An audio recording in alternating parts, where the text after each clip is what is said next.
We have just come out of the Simone Rocha show. I have kidnapped SHOWstudio editor Mimma Viglezio. Again, because I have there's reason to the madness. So Mimma is hosting the Simone Rocha panel tomorrow, so I am getting pre-insight. I'm not supposed to say anything. I'm not supposed to say No, it doesn't matter. So sneaky preview to a panel tomorrow, but we're here to talk about Simone. There's a ginormous invite, and Simone actually has quite a good habit of doing ginormous invites, which I quite like.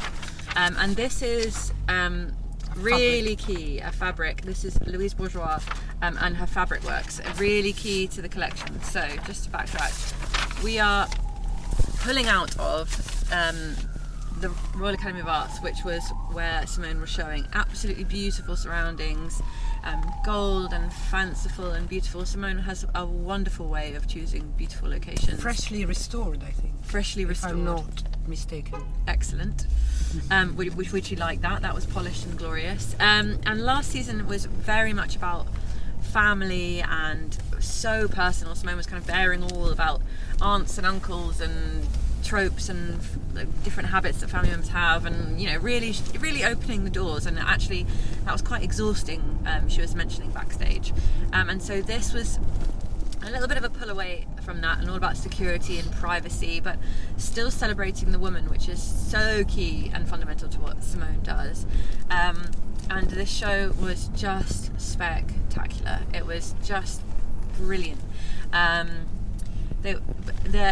The reference to Louise Bourgeois came through in that pattern again, on dresses, and it was really new for Simone because we haven't seen such graphic prints or such sequins. There were dresses that had layers of sequins almost in little tiny miniature stripes in gold and in black, and then these graphic Louise Bourgeois prints in almost tie-dye, pops of candy pink, so much pastel pink, which we haven't seen from Simone in a little while. The flower print as green well. And pink. Yes, it was a change, but a really welcome change, and there was still the classics that you love. The earring game was absolutely fantastic.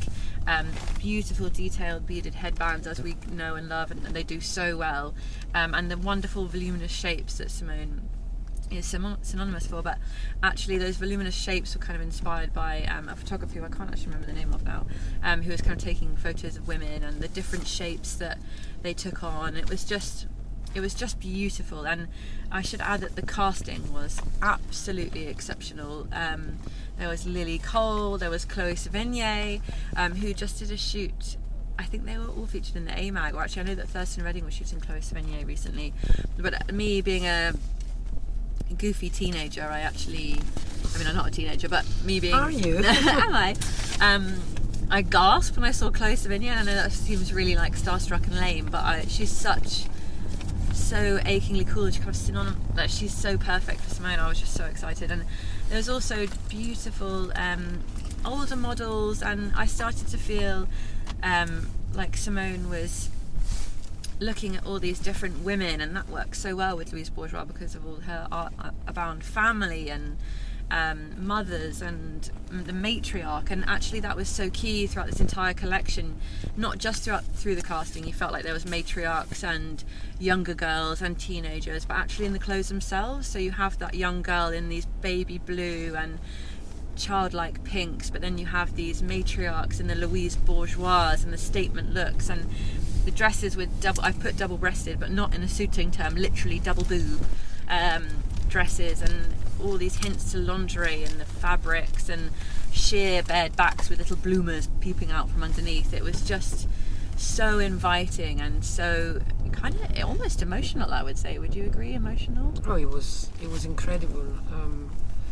I don't really know what to say more, and also, I don't want to say things that then if people watch the panel they say, oh, she's repeating. Spoiler Yeah, alert. I will repeating myself. First of all, Louise Bourgeois is one of my favorite artists of all time. I discovered her work in the year 2000 when I came to see the opening of the Tate Modern from my native Switzerland, and there was this gigantic spider. And I remember noticing that the spider had the baby, the nest, and I thought only a great woman could do that. And she was a great woman and she was a great artist, and she was recognized late. She died in her 90s. I mean, and I'm so not surprised that a woman like Simone Rocha is inspired by her. So I thought, not only in the style of Simone fashion, but who Simone is, and we know a little bit about her, was very holistically perfect, you know. Louise Bourgeois, Simone, her style, the music, the casting with, you know, all ages, but really all ages, from 70 down to 20, with everything in between, different body shapes, different color. I mean, it was just incredible, and I loved the layering that was in those first 2 or 3 trenches. You know, the trench coats, they had layers of different fabrics and different materials. Some slightly sheer as well. Yeah, and you didn't know if it was a dress underneath of another layer. And in Louise Bourgeois' art, there are layers of meaning, you know, of depth, of meaning. And I don't know, I'm maybe going a bit too far, but that's what I felt. At all. And yeah, it was.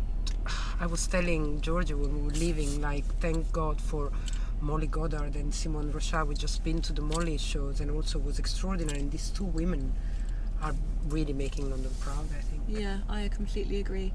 I just thought it was spectacular. I don't really have anything else to say. Great fashion. Great fashion. Really great fashion with great make. I mean, it was, you know, I mean, I'm not a fashion critic, but if I were, I would probably describe everything that was going in and all the also fashion references. But the thing that I like the most in the styling, the shoes, we haven't mentioned the Oh my God, shoes. we haven't even touched on the shoes. The first women that came out, the first model that came out, made me think about that time, you know, the 20th centuries, when Louise was a young woman. And I was thinking, am I wrong to see her actually? No, not not at only all. her fabrics and her references, but Louise herself, the way she was dressing. And then we were backstage and Simone was saying that, and I'm like, phew, I got it right. you know? Method to the mad. Yeah. Yeah, I just, the shoes as well, we should mention the shoes. Those big shoes at the Big, beginning, like clunky shoes. 20th century, beginning of 20th and century. some curve of laces. Some of the fans of Simone will recognise her clear-heeled shoes, and this time they were in this light Simone flower, and bags were in these awkward kind of kidney shapes as well, and it the was velvet just, flats were yes, extraordinary with the cashmere socks. It was so beautiful, so comfortably chic. yes, So and tactile, chic and comfort and class.